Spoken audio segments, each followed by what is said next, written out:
talk about the colonization of Africa by China, so pay keen attention.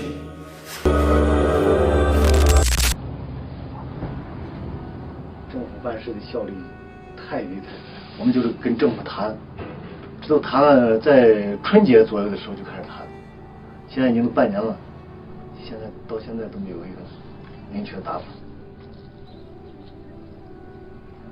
刚才说是你们受欧洲国家管理这么长时间，应该是学到了很多先进的管理经验。哪有多少时间？没有多少时间了。我们炒那个要那个国经济啊，很炒。现在是50年了，自己50年那个。就是50年以前，你不是受咱们50年以前什么都好啊。是啊，那个先进的影响，那个代代往传下来，越传越文明越发达了，怎么越来越倒退，越落后了？把原有留下的东西根本都没有更加的爱护保护去利用它，反而都遭到了毁灭性的重创，就成这样子的。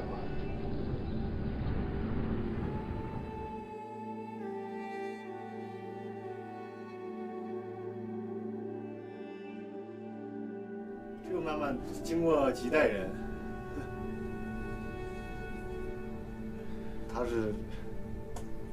就是中国说的那句话：“今人有酒今人醉，明人没酒喝凉水。”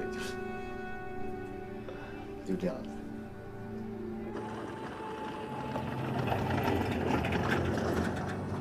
在这个消费观念上头，中国人和他们这刚果人，他们受比利时这个西方影响绝对不同。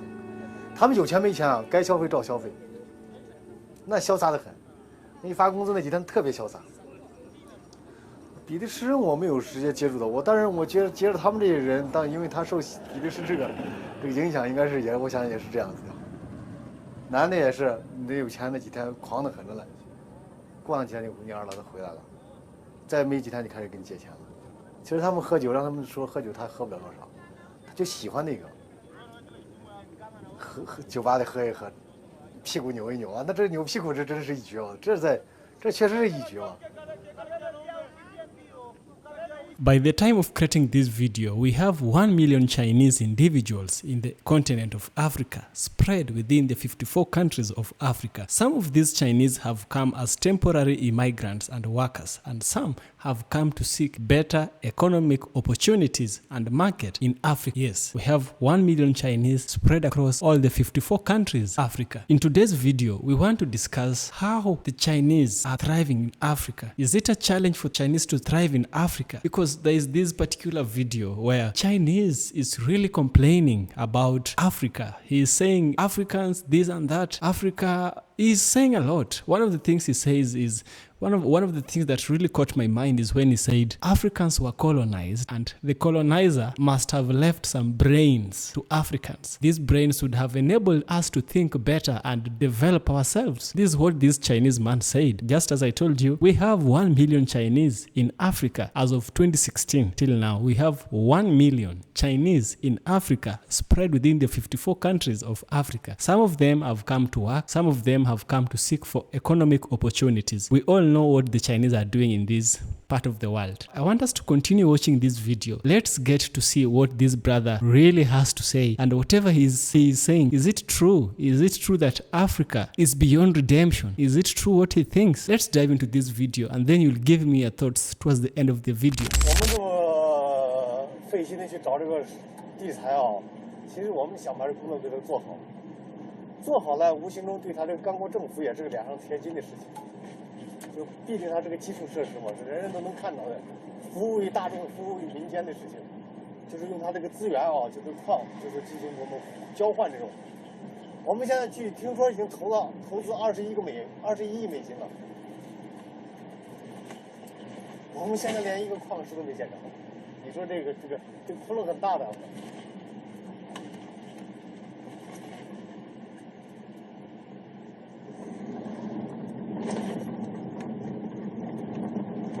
当地干什么事情啊？这个时间观念差的，这一点确实是很不适。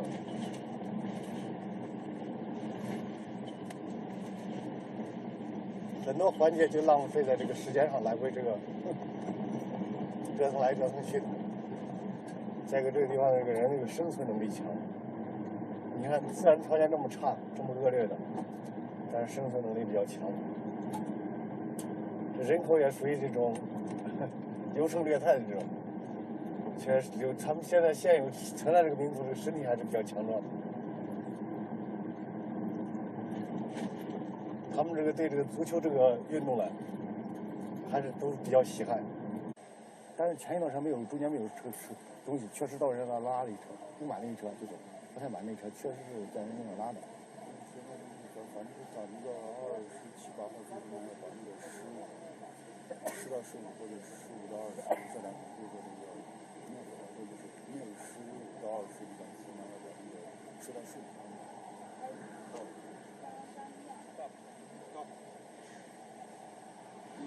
要用一些。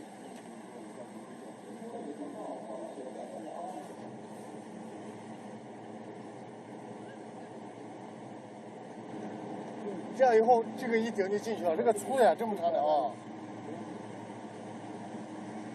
把它给校正一下。这个像这个门子打不上变形了嘛，我准备在这儿给它卡一个那个大一点木头，不是把翘起以后挖机把它顶一下，把它稍微遮一下，把它哎搞正它，要不这个碎石从这后头都拉都全都流下来了。哎呀，工地上这个设备啊，这真的是损坏严重的很。尤其他们这个黑人开车这个，他们这个开车这个伤车伤得很厉害。其实在国内啊，大家把这个车保存的好的，像3、4年的车啊，都是最好的车，最青壮年的车，最好的。在这儿我们这车都是才2、3年的车，都已经都破烂不堪了。他这个操作，他这个。他们这个黑人司机啊，他这个一起步啊就想飞，你看他一起步，那个车轮就在底下打转，他对这个车轮磨损也严重。他这个转这下的，那这个跑公里那都少跑好几百公里。本来这都是按升算的，但是为了不是老是这个不好弄，你没办法计量，就量着高度，就高度呗，高度。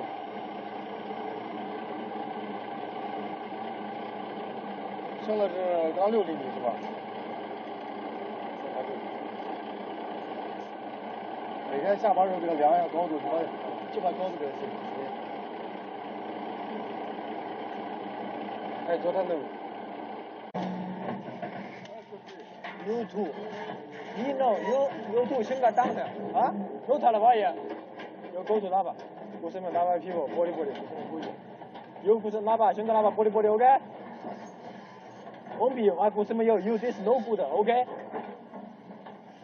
And you。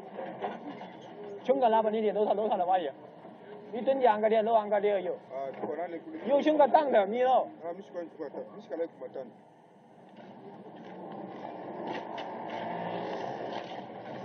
8点多那边就弄完，然后就把人派过来，现在才过来，现在9点多。蹲点，都意思蹲点。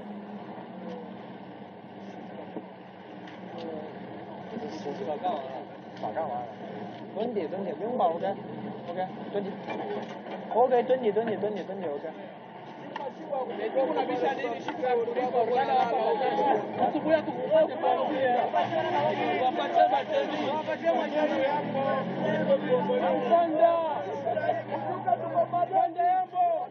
不像就是有个常问题，你像这些晚会啊，你现在人员不固定，今天是这些人。除了我自己那几个搞测量的人员啊，这今天在这几天别人那几个，你就是你让一个人的话，你叫也叫不动，你让这些司机，说实话有时候你说话他都感觉他都不是特别那个啥的，比如说你老会说他肯定不会打你的。你看昨天嘛，我就跟我那个你们班长我说干完了再回去，结果我也跑过也没干，后来你们跟我说到点了，所有的司机都跑，那可能其实就差那么一点点，干个15分钟就干完了。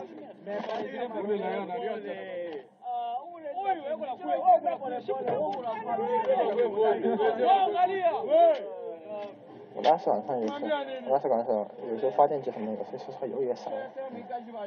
抓住那种就是感觉可恨的慌，一定要把它整回去，整到营地里面，当然老夫人要打他一个，或者就是我不打他，我给警察打，让警察打。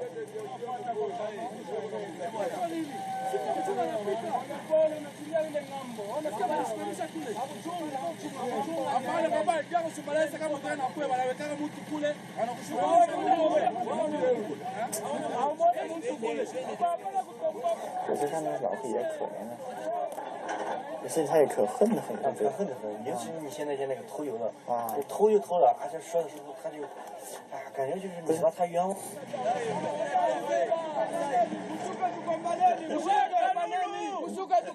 就是说何必嘛？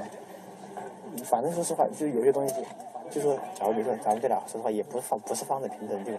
假如咱们认定了他偷油了，说实话，不管他是不是他偷的，咱们觉得都是他偷的，该罚的都得罚，是不是？有时候确实是中国人也比较霸道，因为地位比较强势。我们多过多买油干。You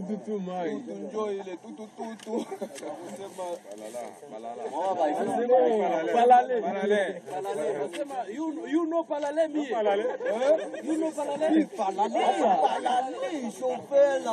Chofela mi palale mingi. Through his wash away.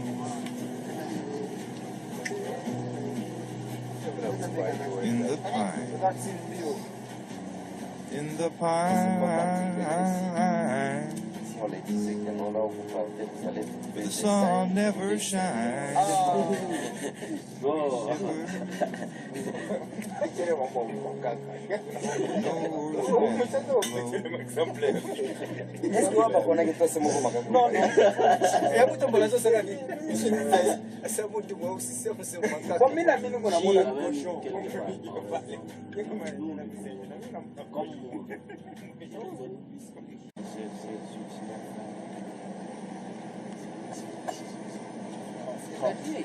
这38个12升吧。That is 21. You go 21. 差多少干？是啊，那还。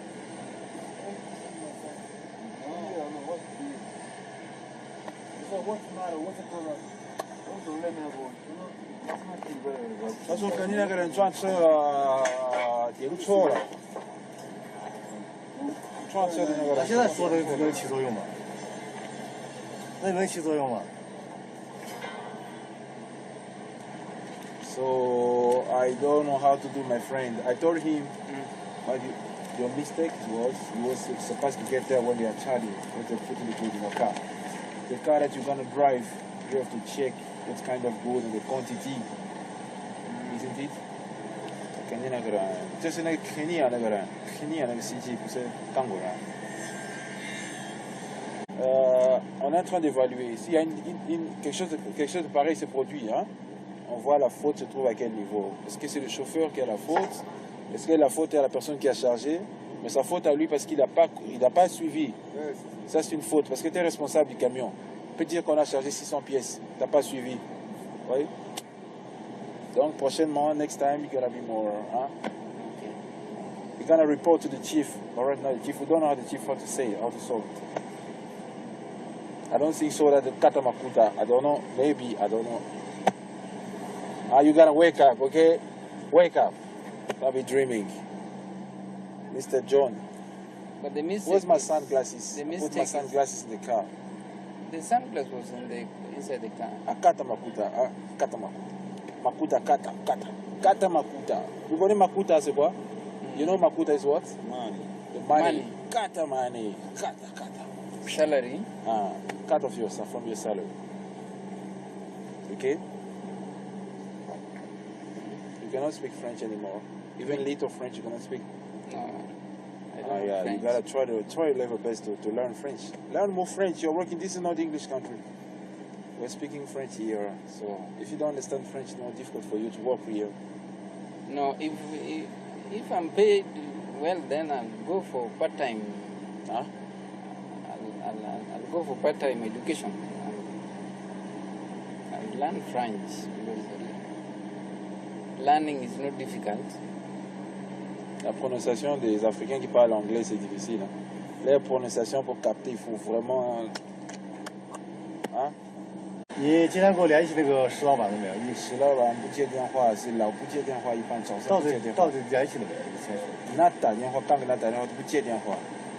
我知道了，我刚在我那里有在给他打电话，不接。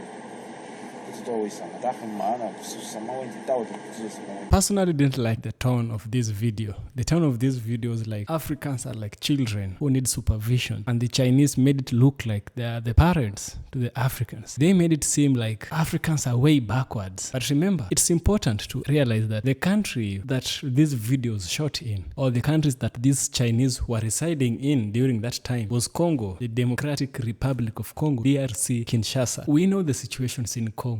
We know very well how it happens there, how people thrive over there. There's always fights and all that. It's not the best representation of Africa. Congo is not the best representation. Whatever Congo is suffering, it is suffering the effects of colonialism. Congo is suffering effects of bad leadership. It's not like Africans are way backwards and we can't think for ourselves. It's not like we need somebody to acknowledge us. The Chinese have put it like they're in a higher social class in a way that are below them. That is how they placed it. You heard what the Chinese guy said. DRC is not the best representation of Africa. The same way I can go to China myself. I can go to China and shoot a documentary. If I choose to go to the worst places in China, it won't be serving China justice. I won't say all Chinese are like this. These people are placing it like it's hard. And remember, they are not even calling these brothers. They are not calling them Africans. They were calling them blacks. When a black driver drives a truck, it tears off very fast. When a black driver drives this and that, no. They do it like Africans, we know nothing. No. Why don't they go to South Africa? Why don't they go to Egypt? Why don't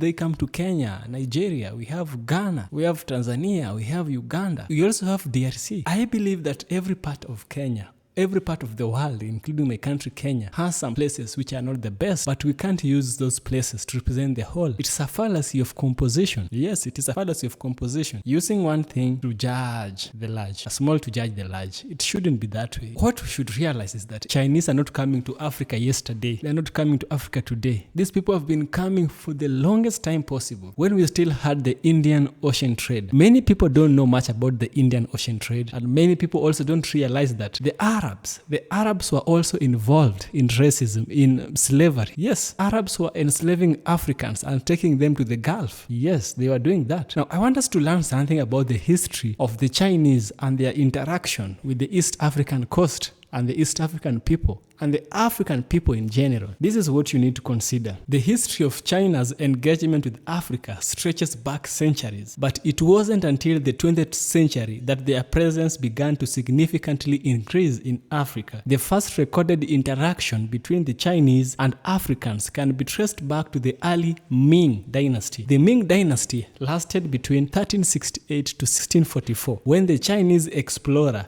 Zheng led expeditions to the eastern coast of Africa. These voyages, known as the treasure voyages, aimed to establish trade routes and diplomatic relations with African kingdoms such as those in present-day Somalia, Kenya, and Tanzania. You should realize the world map, they had to come to East Coast, because moving to the West Coast of Africa was way farther. We know much about the slavery in the West Coast, but not the slavery on the East Coast. It was not as intense as the West Coast, but it existed also in the East Coast. We are not talking about slavery. We are talking about the Chinese coming into Africa. So they first interacted with these three countries. These three countries, Somalia, Kenya, and Tanzania. Somalia has the longest coastal stretch in the Indian Ocean of these three countries. So they first interacted with these three countries long ago, in 1644. That's very, very far. It wasn't until the 20th century that Chinese migration to Africa started to gain momentum. One significant event was the construction of the Tazara Railway in 1970s. This is a project that was funded and built by China to connect Tanzania and Zambia. This massive infrastructure project marked the beginning of China's modern involvement in Africa's development. As time passed, China's presence in Africa grew exponentially. It grew so big over time, over a short period of time. So it was fueled by economic interest, diplomatic outreach, and strategic investments. One of the key drivers of this expansion was China's need for natural resources to fuel its rapidly growing economy. Now, Africa, with its abundant reserves of oil, minerals, and other raw materials, presented an active opportunity for Chinese companies seeking to secure access to these resources. Now, the Chinese should not make it look like Africans are in need of them. No, we don't need them. We don't need their aid. We need their trade. Africa has been thriving for the longest time. Who built those pyramids? We had the Songhai Kingdom. We have the Zulu. We had the Kikuyu of Kenya, the Luo of Kenya. We had the Nubians of South Sudan and Sudan. We have the Igbo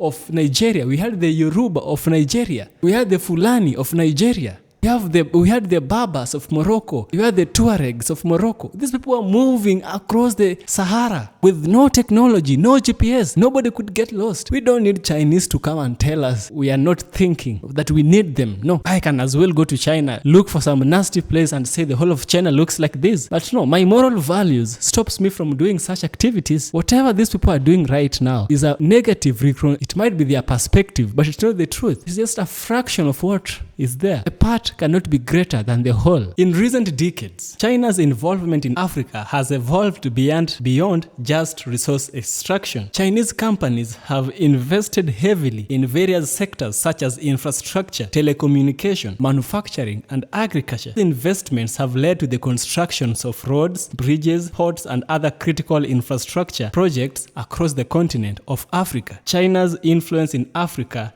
is the Chinese built and financed African Union and the headquarters in Addis Ababa, Ethiopia. You know what happened with that building that was built. A lot of information was being leaked to Shanghai. China built the building and it started stealing information, taking back to their headquarters in Shanghai. Why then do you construct it? Why then? Because the holy books say this: if your hand gives something, if your right hand gives something, your left hand should not know of what your right hand did. No. It shouldn't. But the Chinese are all over the place. All over the place. They build and now they are forcing themselves. I don't think this is right. I personally don't think it's right. The state-of-art complex stands as a symbol of China's growing influence in the region. However, China's expanding presence in Africa has not been without challenges. One of the main criticisms against China in its approach to doing business in Africa, which some people argue is lack of transparency and accountability. There have been concerns about labor practices, environmental impact, and the quality of infrastructure projects undertaken by Chinese companies. China's involvement in Africa has raised questions about the continent's independence on Chinese investment and loans. Critics argue that African countries risk falling into debt trap as they accumulate large amounts of debt to finance infrastructure projects, often with little consideration of the long-term sustainability. Another challenge facing Chinese businesses in Africa: cultural differences and local resistance. In some cases, Chinese companies have faced backlash from local communities such as labor rights, land acquisition, and environmental degradation. With those heavy machines they use, it's no coincidence they'll face backlash with environmental activists. Now, despite these challenges that the Chinese are facing, China's influence in Africa still continues to grow. With its Belt and Road Initiative, BRI, China aims to further deepen its economic and strategic ties with African countries, opening up new opportunities for trade and investment with African countries. There's a lot. They've done a lot of good things. We must acknowledge that. We must also point out fingers where they do wrong things. Let's conclude. The introduction of Chinese people in Africa has a long history, dating back centuries. Today's China's presence in Africa is more pronounced than ever, with Chinese companies playing a significant role in the continent's development. Engagement is not without its challenges, and the long-term implication of China's presence in Africa remains to be seen up to date. Those guys really went to Congo, not really help, but they are being paid by their government to do this. It's good to work for humanity. Yes, I understand Africans, we also have our own challenges. We have corruption. We have thieves among us. We have corruption, corrupt leaders among us. Corruption is everywhere. We have bribery. We have laziness. We have this and that. But that is not for every African. That is just a few rotten apples. Those few rotten apples should be thrown away to the garbage. Yes, these few small rotten apples should not make the tree be cut down. The tree is still producing some very, very nice apples. Plenty of them. Yes, that is what I have to say. Africans, we need to take the fault, and the Chinese also need to realize this is Africa, and Africa belongs to Africans. If they want to stay here, they have to show us some respect. Respect goes both ways. There is no way you will force me to respect you in China. When you are in my country, you don't want to respect me. That's all for today, guys. If you enjoy watching my videos, be sure to subscribe to the channel. Be a member of Evans from Kenya Original Documentaries. I appreciate. See you in the next video. Yeah.